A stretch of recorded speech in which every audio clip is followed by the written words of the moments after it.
A gente vai bater um papo hoje aqui sobre um tema que é confiar para vencer. É interessante, né? Como é que existe uma relação direta entre confiança e vitória. Eu vou contar para vocês de onde é que surgiu a ideia de falar sobre confiar para vencer. Eu sou apaixonado pelo tema liderança.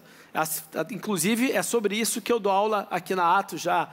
Vai ser o 5º ano que eu dou essa matéria aqui na Atos e gosto muito de falar isso em vários lugares. E eu sempre gosto de observar algumas situações, alguns exemplos que podem trazer algum tipo de entendimento sobre as oportunidades que a gente tem de exercer liderança e da gente ter vitória em função da liderança, da gente exercer a liderança de uma forma correta.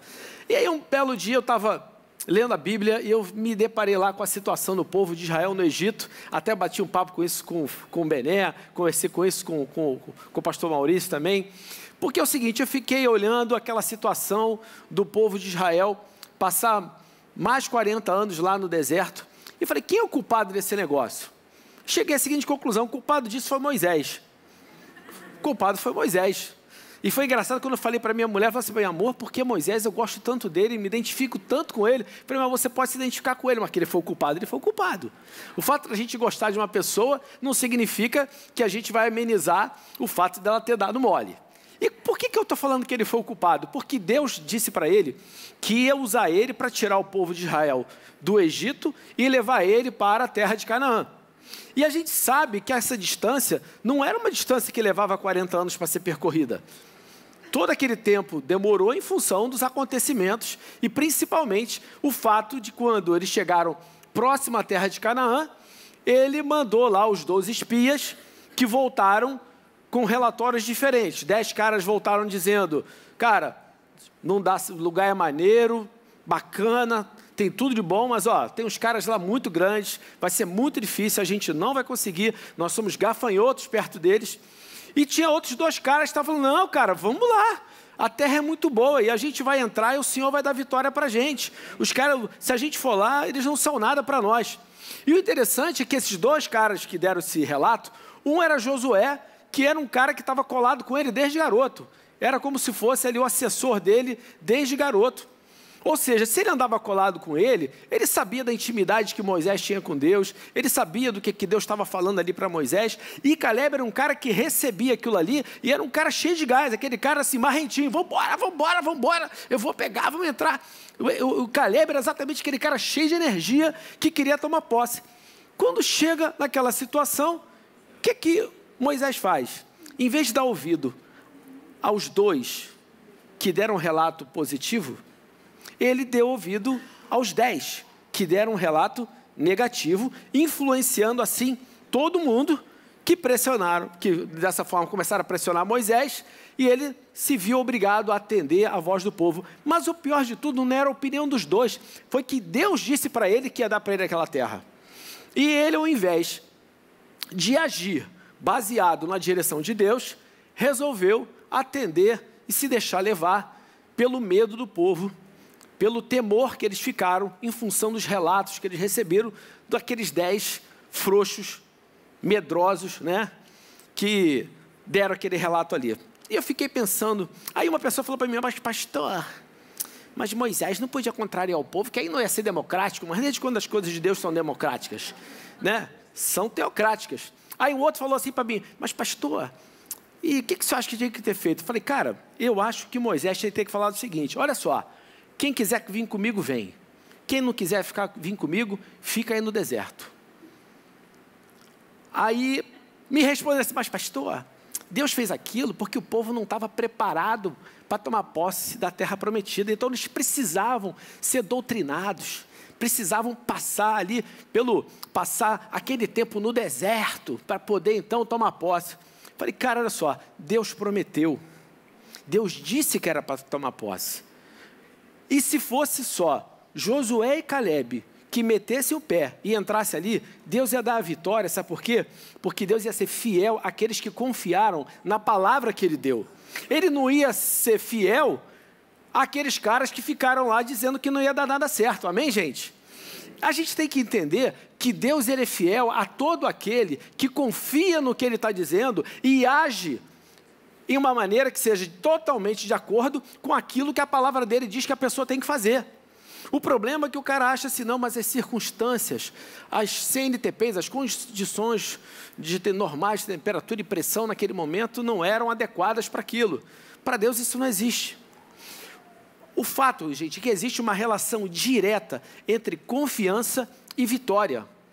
Entre a confiança, né, e a conquista e a superação de obstáculos. A gente vê que quando você parte para enfrentar qualquer coisa com confiança, você já tem boa parte da sua vitória garantida. Quando você parte para enfrentar alguma coisa com medinho, achando que não vai dar certo, você já está 50% ou mais derrotado. É interessante o que acontece naquelas lutas de MMA, quando vai ter a pesagem, que fica um olhando para a cara do outro, fazendo cara de sério. Já viram aquilo ali? Fica lá um olhando para o outro, finge que vai bater, finge que vai bater. Qual é o objetivo daquilo ali? Tentar minar a confiança do adversário. O que ele está fazendo ali, na verdade, é fazer com que o outro tenha medo dele e já entre na luta meio que derrotado. Cara, é muito engraçado isso. Como é que na vida a gente sempre vê situações desse tipo.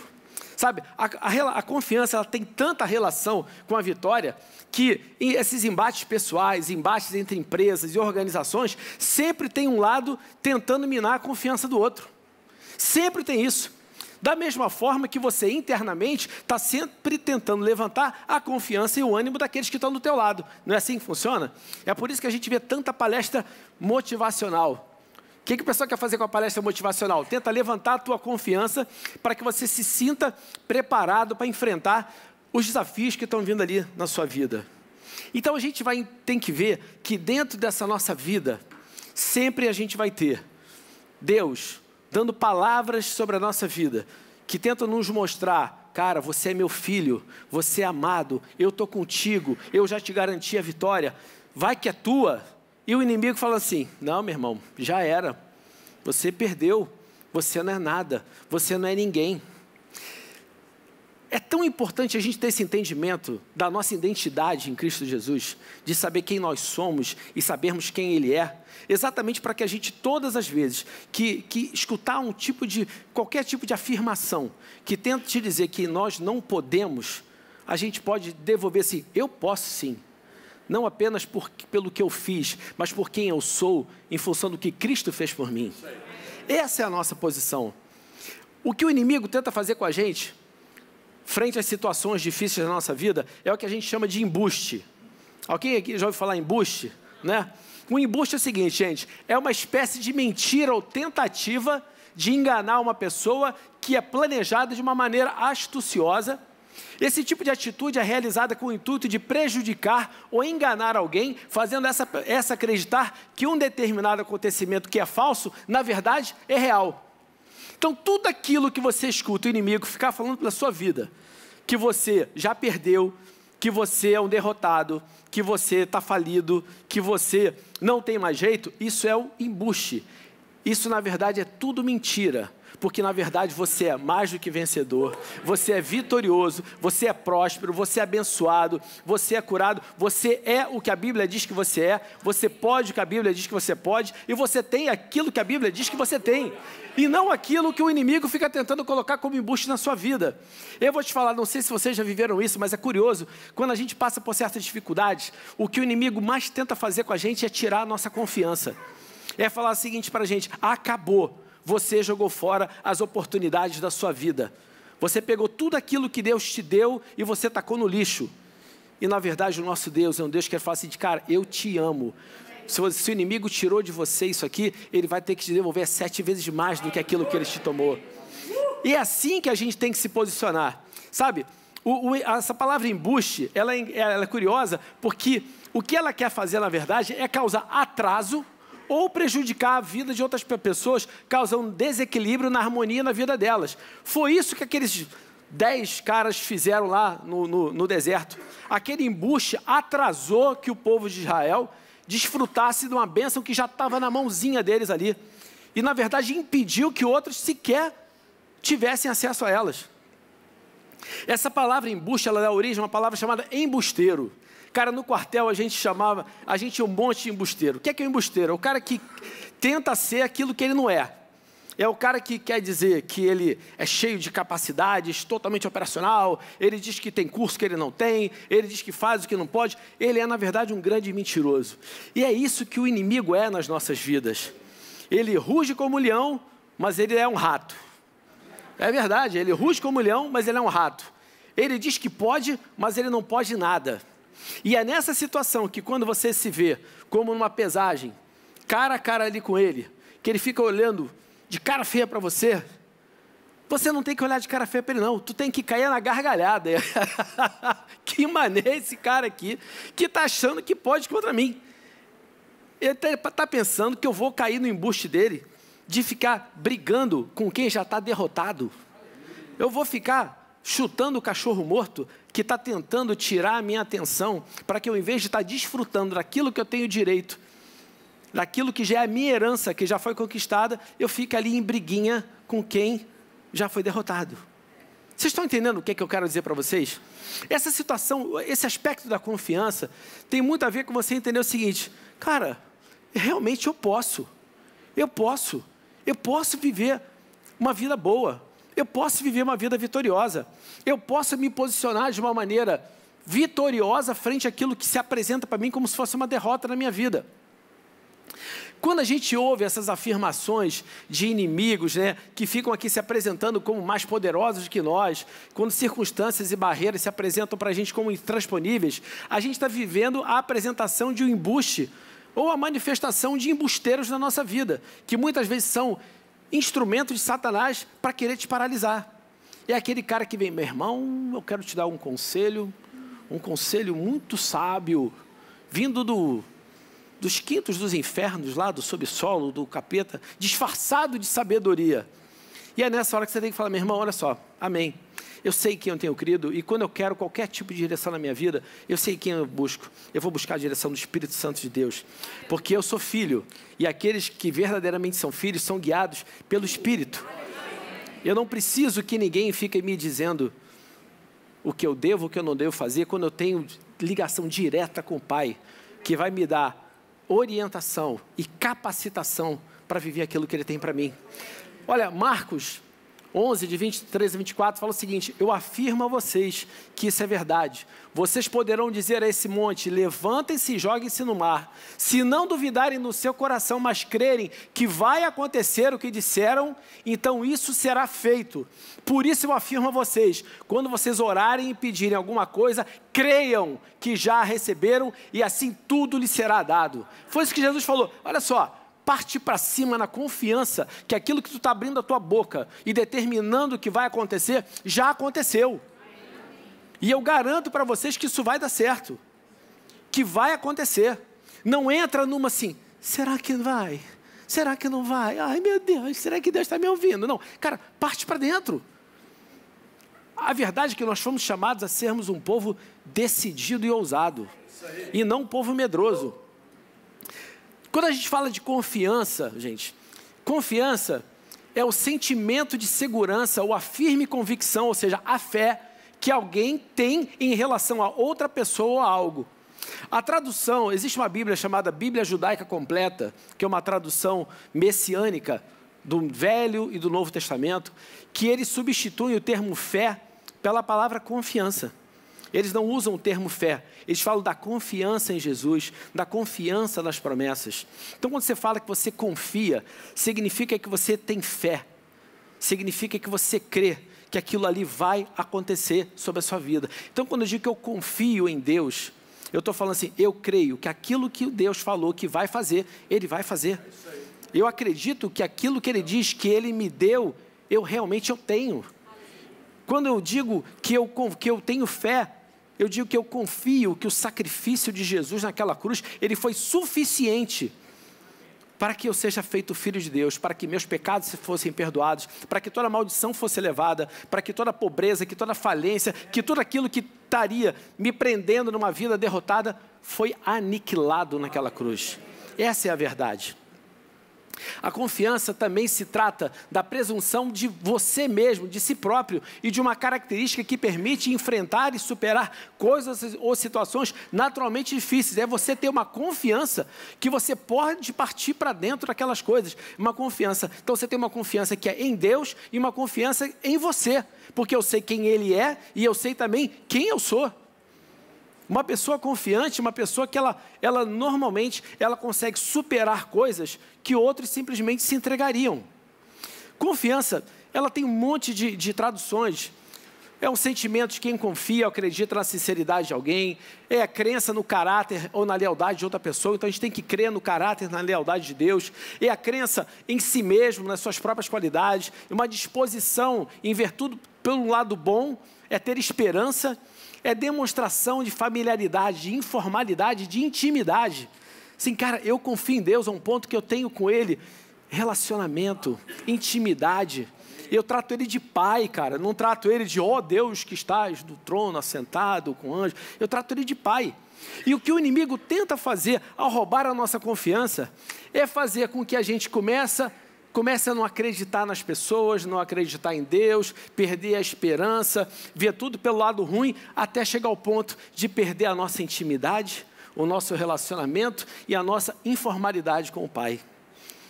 Esse é um processo que tenta destruir toda essa nossa confiança, até chegar a um ponto que você começa a falar o seguinte: cadê Deus? Como é que você deixou eu chegar nesse ponto?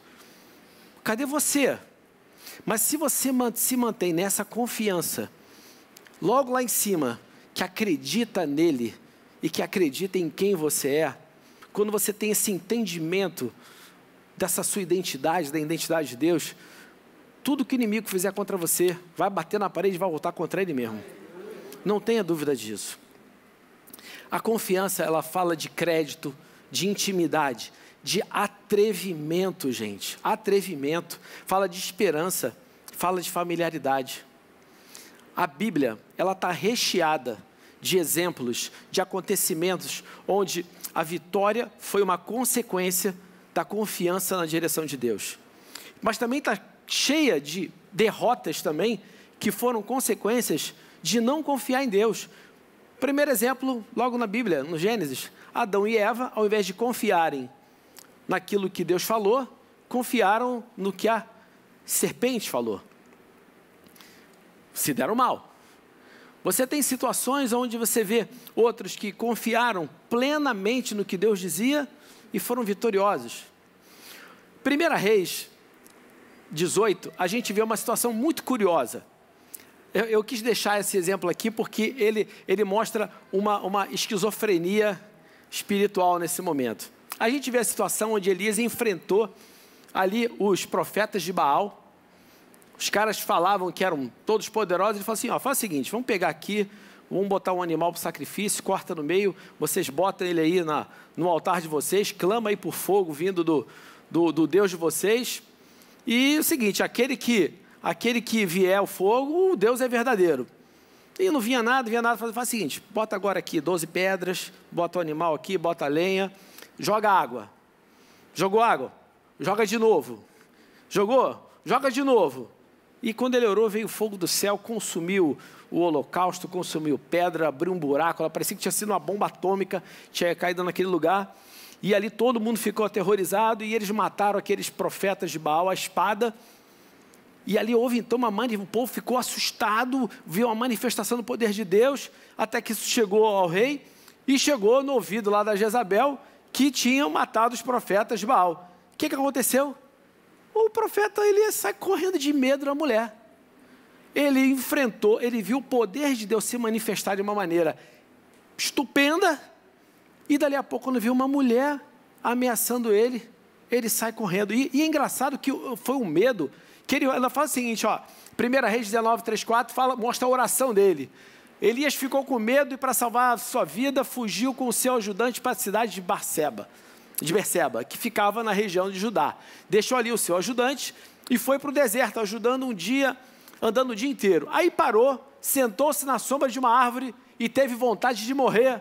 Então orou assim, já chega, Senhor Deus, acaba agora com a minha vida. Eu sou um fracasso, como foram os meus antepassados.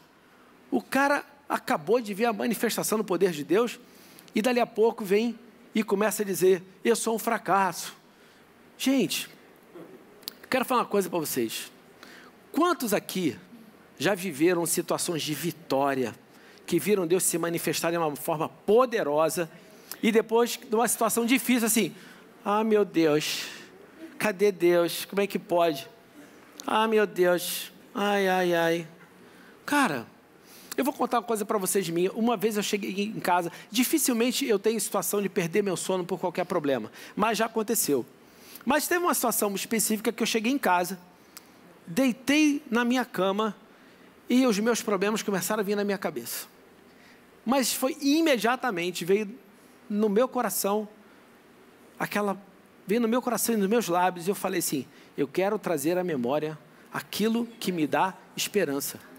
E eu comecei a relembrar todas as vitórias que Deus me deu ao longo da minha vida, e comecei a perceber que as vitórias sempre foram muito maiores, eram vitórias que eu não tinha menor condição de eu ter alcançado elas, se não fosse pela graça de Deus, se não fosse pelo poder dEle. E aí veio o entendimento, o mesmo Deus que me deu aquelas vitórias lá, não é o mesmo Deus hoje, e sempre, e será eternamente? Esse não é o mesmo Deus que eu sirvo, não é o mesmo Deus que é o meu Pai? Aí eu virei, falei assim, quer saber uma coisa? Eu vou dormir. Meti a cabeça no travesseiro, e só acordei no dia seguinte. Mas essa é uma decisão que a gente tem que tomar. Ou a gente fica, ó vida, ó céus, ó azar, ou a gente fala assim, olha só, vamos embora, vamos para frente, vamos seguir adiante, vamos parar com esse negócio de achar que está tudo dando tudo errado. Aí a gente vê aqui em Lamentações, o profeta também está numa situação ali extremamente caótica, uma situação, o próprio livro já dá o nome, né? Lamentações, né? Mas eu acho interessante que ele fala, eu lembro da minha tristeza e solidão, das amarguras e dos sofrimentos. Eu penso sempre nisso e fico abatido. Mas a esperança volta quando penso no seguinte, o amor do Senhor Deus não se acaba e a sua bondade não tem fim. Esse amor e essa bondade são novos todas as manhãs. E como é grande a fidelidade do Senhor. Deus é tudo o que eu tenho, por isso confio nele. O Senhor é bom para todos que confiam nele. Gente, é isso. Você pode ter lembranças de um monte de situações complicadas, você pode estar no meio até de uma situação complicada, mas quando você vem essa lembrança, cara, o Senhor é bom, cara, Deus é bom, e Ele é bom para todo aquele que confia nele, e Ele é fiel, mais do que bom, Ele é fiel àquele que confia nele.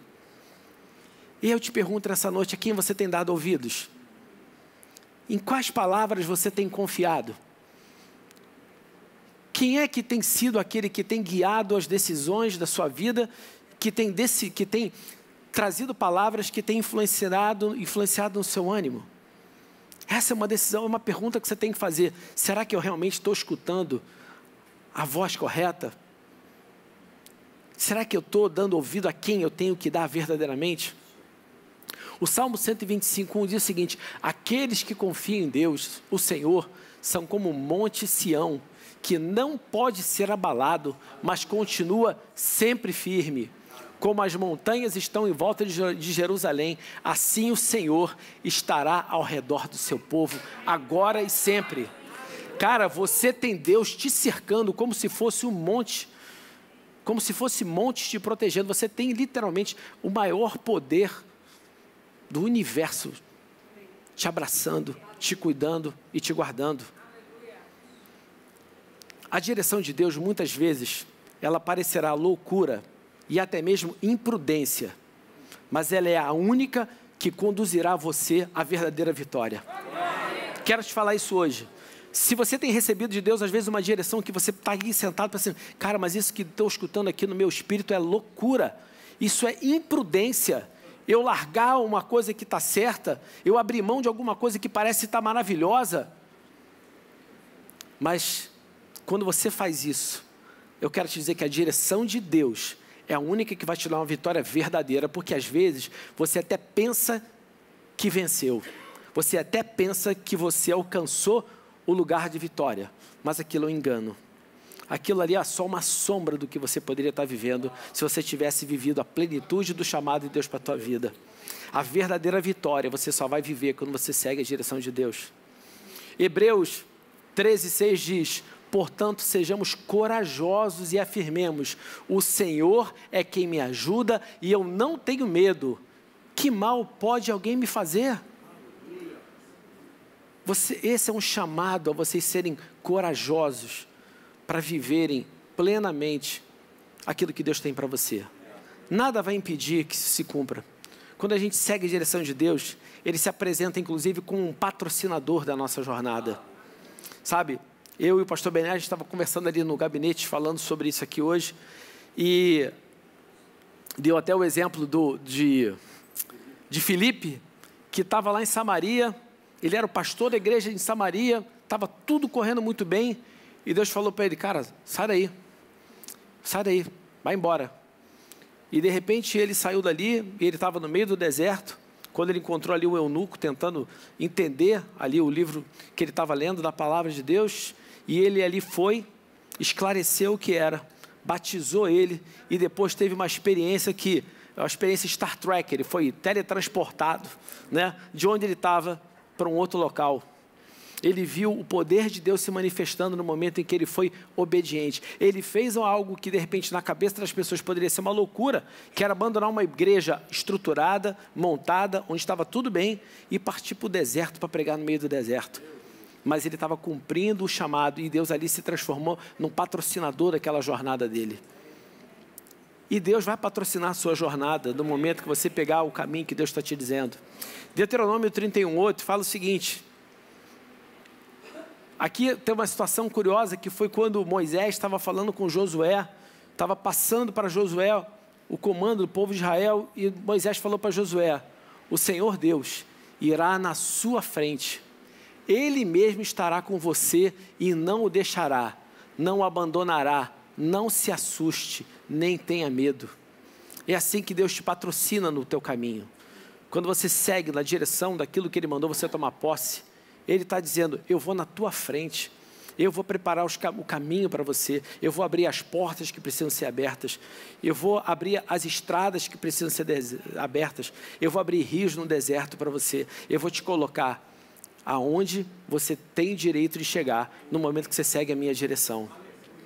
Quando a gente segue, nós seguimos confiantes a direção de Deus, Ele nos garante vitória sobre os que se opõem a nós. Muitas vezes a gente vai ter oposição de pessoas, que normalmente é uma oposição fruto de uma influência maligna, porque a palavra de Deus diz que a nossa luta ela não é contra a carne ou sangue, mas é contra principados, potestades, contra dominadores do mal. Às vezes você vai ver pessoas que elas são literalmente, estão sendo influenciadas ali pelo inimigo para nos atrapalhar. Mas o Salmo 56:10 diz: eu louvo a promessa de Deus, o Senhor, eu confio nele e não terei medo de nada. O que podem me fazer simples seres humanos? O que pode fazer contra a gente? O que podem nos fazer simples seres humanos? Essa palavra de Deus diz que nós estamos assentados com Cristo nos lugares celestiais, acima de todo principado, de toda potestade, ou seja, de todo aquele que se levanta, ou seja, toda essa influência maligna que vai sobre essas pessoas para tentar nos atrapalhar, nós já temos autoridade sobre todas elas, que nós estamos assentados com Cristo nesses lugares celestiais. Então você tem poder, você hoje, quero te falar uma coisa, você foi revestido com um poder que vem do alto para declarar e para dar ordem a tudo aquilo que tem se levantado como uma oposição contra a tua vida, para falar: sai da minha frente, em nome de Jesus. Não é na minha força, não é no meu braço, é no poder do nome de Jesus. Esse é o posicionamento da nova criatura. Isso é viver como uma nova criatura. Às vezes a gente fica na igreja achando que ritos e rituais é que vão fazer a diferença. Achar que penitências, que coisas que significam que eu estou me sacrificando é que vão fazer a diferença. O sacrifício já foi feito. O que você precisa agora é fazer uso desse poder do qual você foi revestido, fruto do sacrifício de Jesus naquela cruz. Ele nos revestiu de todo o poder, para que a gente possa viver a plenitude da vida em Cristo. a nossa confiança em Deus, somada à nossa coragem e ousadia, se transforma em uma poderosa usina de milagres. Quero falar para você aqui nessa noite, seja ousado. Queria pedir aos músicos que subissem. Seja ousado, seja ousada, seja confiante. Quem aqui tem um pouquinho mais de idade lembra do Ayrton Senna, né? Ele não tinha o melhor carro, mas ele era ousado. E é curioso que na situação mais difícil, que era quando era uma corrida na chuva, aí que o cara era mais ousado do que todo mundo, e normalmente ele vencia nas situações mais difíceis, porque as pessoas normalmente não tinham a ousadia de fazer o que ele fazia. Vou contar uma história minha para você, acho que nem o Maurício sabe disso. Ao longo da minha história como esporte, né, eu gosto de correr, gosto de pedalar, mas eu gostava de um outro esporte quando eu era mais novo. Não? Então eu tenho 6 títulos estaduais de jiu-jitsu. Você não sabia disso não, né? Sabia? Eu tenho 6 títulos, conquistei 6 títulos estaduais de jiu-jitsu quando eu era adolescente. E o curioso é que naquela época, o jiu-jitsu não tinha essa fama toda, eu tinha uma determinada queda que eu gostava de dar, chamada tomonage, que é você pegar o cara e botar o pé na barriga dele e derrubar o cara. O curioso é que todas as vezes que eu fazia aquilo ali, dava certo. Sabe por quê? Porque ninguém tinha a ousadia de tentar fazer aquilo num campeonato, porque era muito arriscado. Então, como era muito arriscado, ninguém ousava. Então, como ninguém ousava, ninguém se preparava para receber para tomar Então, sempre dava certo. Os caras sempre caíam na mesma arapuca. Eu falei assim, esses caras são muito bobos. Todas as vezes eu ia lá, dava um tomonage e o cara caía. Mas sabe, o ponto é, eu tinha a ousadia de fazer aquilo. Não é porque eu era melhor do que os outros, mas é porque eu tinha a ousadia de fazer alguma coisa que os outros não tinham a coragem de fazer. Era uma ferramenta que estava nas nossas mãos, de qualquer outro lutador, mas que a maioria não tinha coragem. E eu quero falar, você tem ferramentas na sua mão, você tem armas espirituais nas suas mãos, que você tem que ter ousadia de usar contra o seu inimigo. Muitas vezes o inimigo ele se levanta contra nós, porque ele acha que nós não temos a ousadia de usar as armas espirituais que nós temos contra ele. Essa é a verdade. Eu falo assim, esses caras não são de nada. Tem ali uma metralhadora, mas fica tacando pedrinha. Cara, para de tacar pedrinha no capeta e parte para cima. De verdade. Dá um tomonage nele. Monta nele, dá um armlock, quebra o braço dele logo uma vez por todas. Aproveita, estrangula e acaba logo com o negócio depois, gente. A gente tem que parar com esse posicionamento de tratar o nosso inimigo com temor. Quem tem que temer, é ele que tem que temer a gente. Porque nós é que somos mais do que vencedores em Cristo Jesus. Ele é mais do que derrotado por Cristo Jesus. A verdade é essa. A gente enfrenta o inimigo que é mais do que derrotado por aquele que nos fez mais do que vencedores no poder dele. Sai dessa posição. Sai dessa apatia. Não se entregue a nada disso. Confie, siga em frente, tome posse de uma vitória que já te pertence, em nome de Jesus. Vamos ficar de pé, gente.